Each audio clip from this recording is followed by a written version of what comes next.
शुक्राणु की संरचना से लेकर भ्रूणीय विकास तक क्लास 12 बायोलॉजी का ये चैप्टर आपके रिजल्ट को बना भी सकता है और बिगाड़ भी सकता है। नमस्ते दोस्तों, तो कैसे हैं आप। आज हम दोस्तों ह्यूमन रिप्रोडक्शन की उन मोस्ट इंपॉर्टेंट क्वेश्चन का शिकार करेंगे जो 2026 बोर्ड परीक्षा में आपको टॉपर बनाने की ताकत रखते हैं। तो दोस्तों कॉपी और पेन लेकर बैठ जाइए क्योंकि आज का एक एक सवाल मोस्ट इंपॉर्टेंट है। तो दोस्तों हमारा पहला सवाल है दोस्तों, क्या कहते हैं, शुक्राणु का नामांकित चित्र बनाइए। दोस्तों चित्र में इस चैप्टर से कोई सबसे अधिक पूछता है तो शुक्राणु का एक चित्र पूछता है जो नामांकित मतलब नाम के साथ बनाना है। तो दोस्तों ये रहा आपके शुक्राणु का नामांकित चित्र, ठीक ना। ये दोस्तों एक्रोसोम है, ये केंद्रक है, ग्रीवा या गर्दन है, ये मध्यखंड, ये सिर है दोस्तों, ठीक है ना, और ये पूंछ है दोस्तों, ठीक ना। ये रहा आपका एक चित्र। अब दोस्तों जो इससे भी मोस्ट इंपॉर्टेंट क्वेश्चन वो है दोस्तों अंडजनन क्या है, ठीक ना। तो दोस्तों अंडजनन क्या है, अंडजनन की संक्षिप्त व्याख्या करें, ठीक है ना, ये सवाल। तो दोस्तों आपको संक्षिप्त माने बढ़ा चढ़ कर व्याख्या करना है। तो दोस्तों आप पहले हेडिंग डालेंगे अंडजनन। तो दोस्तों अंडजनन ये हेडिंग है, फिर इसके अंतर्गत आप लिखेंगे अंडजनन के बारे में। फिर उसके बाद इसमें इसका संक्षिप्त व्याख्या में गुणन अवस्था, ठीक है ना, और वृद्धि अवस्था लिखेंगे, ठीक है ना। ये आप दोस्तों देख लीजिए। और उसके बाद परिपक्वन अवस्था, ये दोस्तों लास्ट हेडिंग रहेगी मतलब इस क्वेश्चन का, ठीक ना, इसको भी लिख लीजिए। उसके बाद दोस्तों शुक्राणु जनन क्या है, संक्षेप में शुक्राणु जन की प्रक्रिया का वर्णन करें, ठीक है ना। ये भी दोस्तों अंडजनन या शुक्राणु जन कोई एक ना एक क्वेश्चन पूछता है। ये दोस्तों मोस्ट इंपॉर्टेंट दोनों क्वेश्चन है, very very most important question, ठीक है ना। तो दोस्तों आप पहले शुक्राणु जनन देखेंगे, ठीक है ना। उसके बाद क्या कहते हैं, इसके अंतर्गत आप ये लिखेंगे, ठीक है ना, मतलब इस पर में डिट्स का निर्माण, फिर गुणन अवस्था, फिर वृद्धि अवस्था, फिर परिपक्वन अवस्था। तो इसको भी देख लीजिए दोस्तों। आप वीडियो को शुरू से लेकर अंत तक देखिए क्योंकि दोस्तों आज हम क्लास 12 का जीव विज्ञान का पेपर भी लेके बैठे हैं साथ में। दोस्तों आपको ये भी हम दिखाएंगे कौन कौन सा मोस्ट इंपॉर्टेंट है, क्या क्या नहीं, क्या क्या आया है 2025 बोर्ड एग्जाम में, सब कुछ दोस्तों आज के इस वीडियो में हम देखेंगे, ठीक है ना। उसके बाद जो हमारा अगला प्रश्न है दोस्तों, और हाँ दोस्तों हम आपको अभी सीरीज से भी दिखाएंगे, मतलब जो सीरीज होता है क्वेश्चन बैंक या सीरीज होता है उससे भी दिखाएंगे कौन कौन से मोस्ट इंपॉर्टेंट प्रश्न। अभी उसके भी हम कुछ इंपॉर्टेंट प्रश्न आपको दिखाएंगे। हमारा जो अगला प्रश्न दोस्तों ये आप मत देखिए, ये आप अपने क्रम से कर लीजिएगा, ठीक है। यहाँ पे 27 लिखा है। पीयूष ग्रंथि के 2 कार्य लिखिए। दोस्तों हमेशा 2 कार्य पीयूष ग्रंथि का पूछता है। तो एक हार्मोन का स्त्राव और नियंत्रण और दूसरा अन्य ग्रंथियों का निर्माण। दोस्तों ये पीयूष ग्रंथि का कार्य है। और दोस्तों हमारा जो अगला प्रश्न है वो है दोस्तों, क्या कहते हैं कि प्लेसेंटा पर टिप्पणी लिखी। दोस्तों ये काफ़ी इंपॉर्टेंट प्रश्न देख लीजिए। दोस्तों हमने प्रश्न ग्रुप पर नहीं लिखा है तो आप दोस्तों ये रहा प्लेसेंटा या अपरा का विकास से प्लेसेंटा भी कहते हैं, इसको भी दोस्तों आप देख लीजिए। प्लेसेंटा के कार्य ये भी दोस्तों बहुत ही इंपॉर्टेंट है, ठीक ना, क्योंकि कार्य या फिर प्लेसेंटा पर टिप्पणी, और टिप्पणी के अंतर्गत भी आप प्लेसेंटा पर कार्य लिख सकते हैं, ठीक है ना। और दोस्तों हमारा जो अगला मोस्ट इंपॉर्टेंट प्रश्न है वो है कि मनुष्य के नर जनन तंत्र का सचित्र वर्णन कीजिए, ठीक है ना, या करिए। तो दोस्तों ये रहा मनुष्य के क्या कहते हैं नर जनन का सचित्र वर्णन। पहले दोस्तों आप विरसा टेस्टिस हेडिंग डालेंगे, उसके अंतर्गत आप लिखेंगे, आप ये मत लिखिएगा, ठीक ना, ये हमने नोट्स में दिया था। तो उसके बाद आप यहाँ से लिखेंगे क्या कहते हैं सहायक जनन अंग। अगर आप ये ना लिखें तो सीधा अधिवृषण हेडिंग डाल दीजिए, ठीक है ना। फिर अधिवृषण को आप लिखिएगा, फिर शुक्रवाहिनी को लिखिएगा, ठीक है ना, फिर स्खलन वाहिनी, ठीक है ना। उसके बाद मूत्र मार्ग आप लिखिएगा, उसके बाद शिश्न लिखिएगा, ठीक है ना। और उसके बाद दोस्तों फिर ग्रंथियाँ में आप शुक्राशय लिखिएगा इसके अंतर्गत, उसके बाद प्रोटेस्ट ग्रंथि, फिर काउपर्स ग्रंथि, ठीक है। उसके बाद ये रहा आपके नरजन तंत्र का चित्र, बहुत ही अच्छे से देख लीजिए दोस्तों। ये दोस्तों मूत्रवाहिनी है, ठीक ना, ये मूत्राशय है, ये शुक्राशय है दोस्तों, प्रोटेस्ट ग्रंथि, ये शुक्रवाहिनी, ये मूत्रमार्ग, ये अधिवृषण, ये वृषण, और ये शिश्न, और ये नरजन तंत्र का चित्र, ये नीचे जरूर लिखिएगा, ठीक है ना।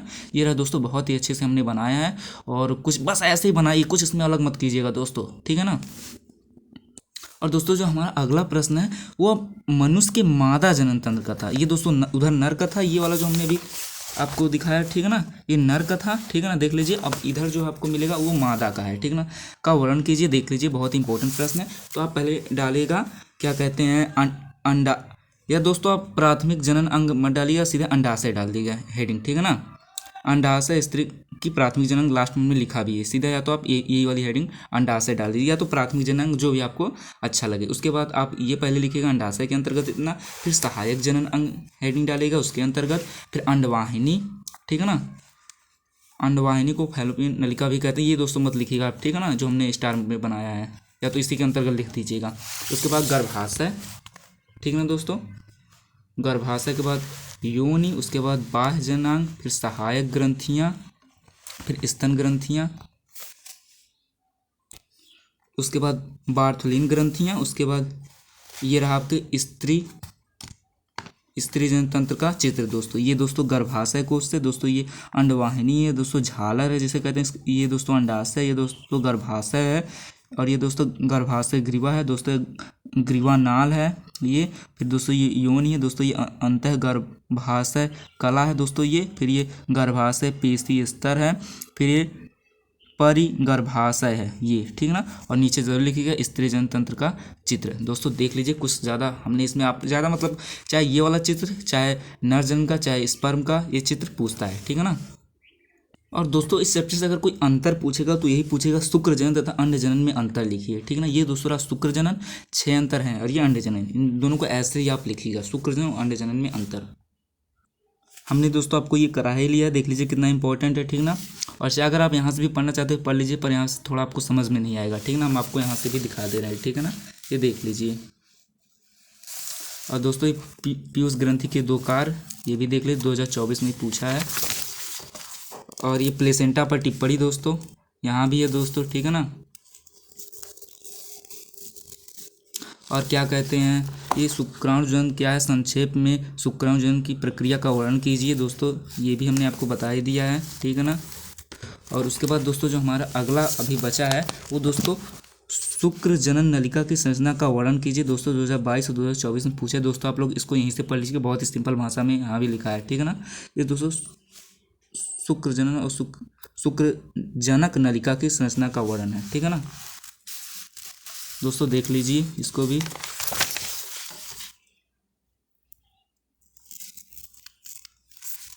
और हमने ये वाला प्रश्न भी आपको करा ही दिया है, ठीक है ना।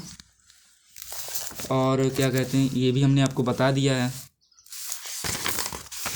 और इधर दोस्तों कोई इतना मोस्ट इंपॉर्टेंट नहीं है, पर एक दोस्तों ये मतलब कभी पूछ रहे स्तन ग्रंथि पर टिप्पणी लिखिए, आप इसको भी देख लीजिए, ठीक है ना। स्तन ग्रंथि पर टिप्पणी, अभी दोस्तों हमको बहुविकल्पी प्रश्न भी दिखा रहे हैं, आगे बस बने रहिए। और ये मानव के शुक्राणु व अंडाणु संरचना का सचित्र वर्णन कीजिए, 23 और 24 में पूछा है दोस्तों, ठीक है ना।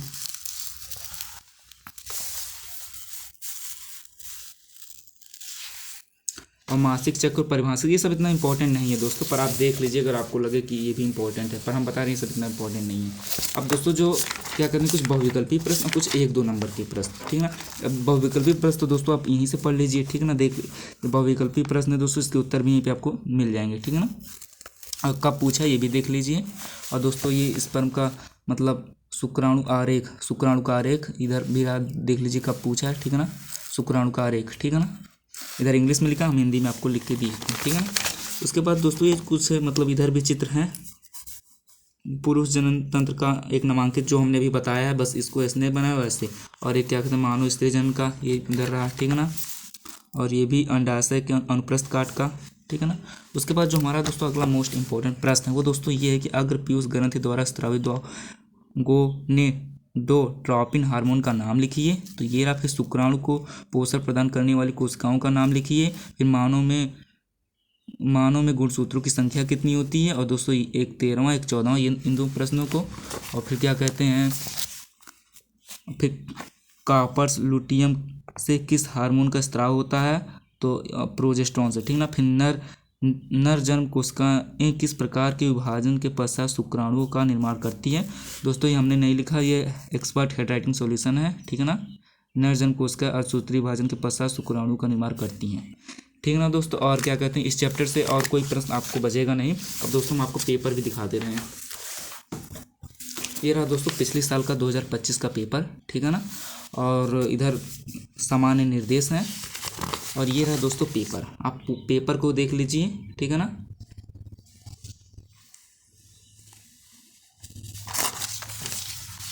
इधर दोस्तों इंग्लिश में दिया है, कोई मतलब नहीं है, ठीक है ना, इंग्लिश में कौन करता है।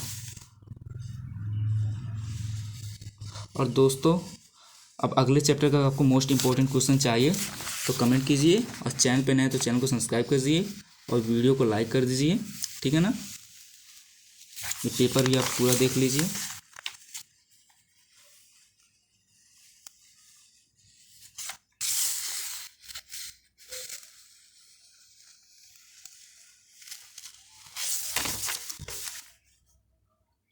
तब तक के लिए दोस्तों हम अगले वीडियो में आपसे मिलते हैं, तब तक के लिए जय हिंद।